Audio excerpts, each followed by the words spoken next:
This is Vicky. We met in Hong Kong nung nagbakasyon ako eh. Ever since then, hindi na kami tumigil sa pag-uusap. Pinabago daw ng lolo mo ang will niya. Hindi pa rin kasama ang pangalan mo. Pero hindi siya nagkakamali. Dahil paglagay niya na lahat ng kayamanan niya doon kay Lalo, parang binigay niya na rin sa atin lahat. Yan po sana. Nandito na po kami. Good, maaga kayo dyan. Gusto kong bantayan yung maigi ang si Aguirre. Gusto kong malaman kung anong pasasabugin niya. Gusto ko muling ipakilala sa inyo ang muling hahawak ng Destilería Lobregat, Lázaro Lobregat. Hindi.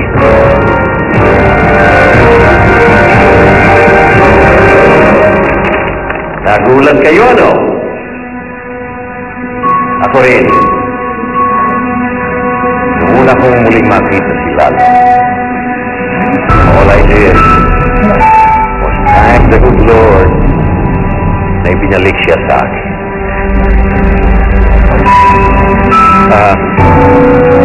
Lalo. I think you owe your friends and colleagues some explanation regarding your disappearance.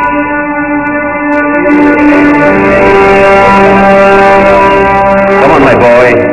Say a few words. The floor is yours.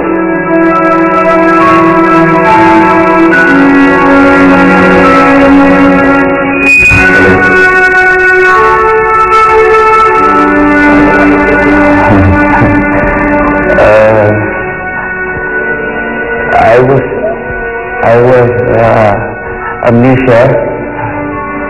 That's why I was nowhere to be found. I'm back. I'm back from the dead.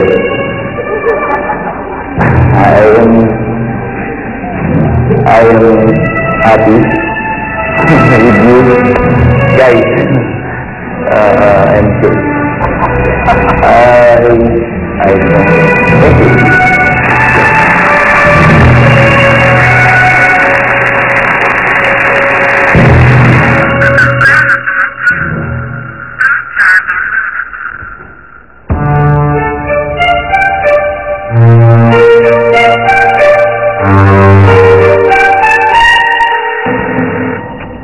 Asa ka naman, kailangan kita.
Kasalanan mo, bait naman ako Gusto mo lang magmahal, pero pag pinarurusa mo ko ng ganito, hindi ko na kaya to, hindi ko na kaya, hirap na ako.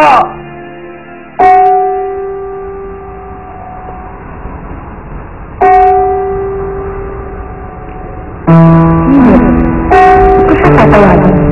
Kung nanganiloko niya ako kung nahabol sa kanya.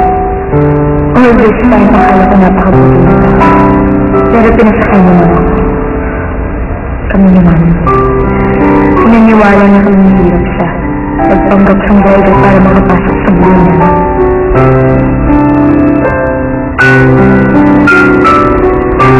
Are you okay?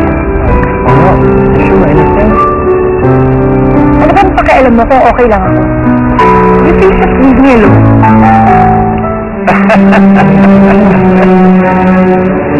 Napaka palabiro talaga nito apo mo. Imagine pretending not to speak fluent English. Boy, you cracked me up. That was a good one. You can be a stand-up comedian.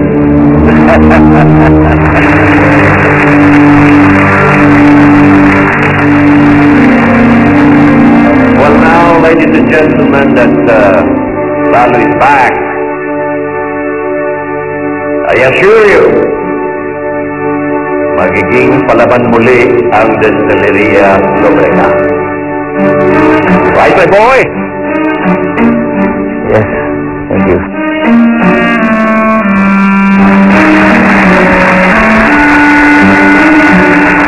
Ano nangyari? Lalo. Sa ugat. Ano nalig?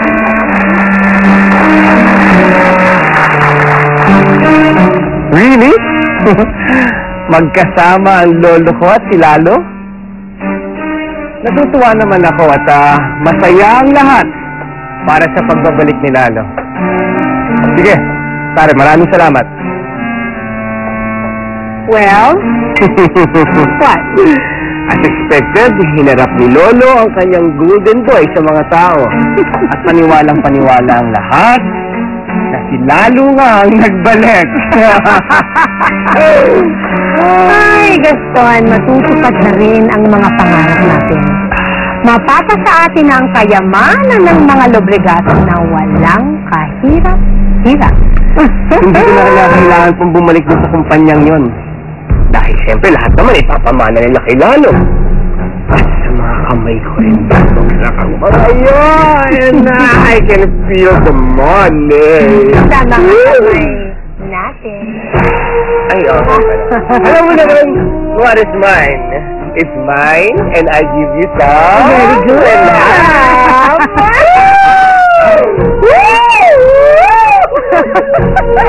Mama! Kaya dapat lamang na ipagpatuloy ni Matsu sa kanyang pagpapanggap. Hindi siya pwedeng mabuko. Nakasalalay sa kanyang mga kamay ang kapalaran natin, Gaston. Huwag kang mag-aalala mo.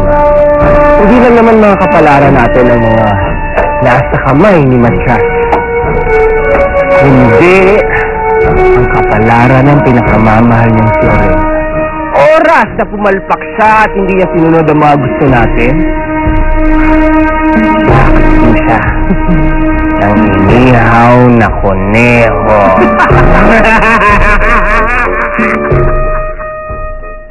Gary? Are you okay? Okay? Ito ba mukhang okay? Ano problema mo? Problema? Gusto mo malaman ang problema ko? Yes, so I can help. Ikaw ang problema ko! Ako? Parang hindi ako. Ikaw kasi mahal kita!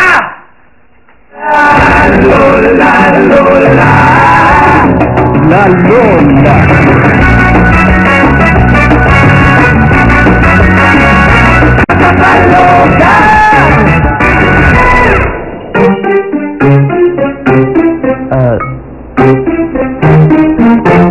Pato?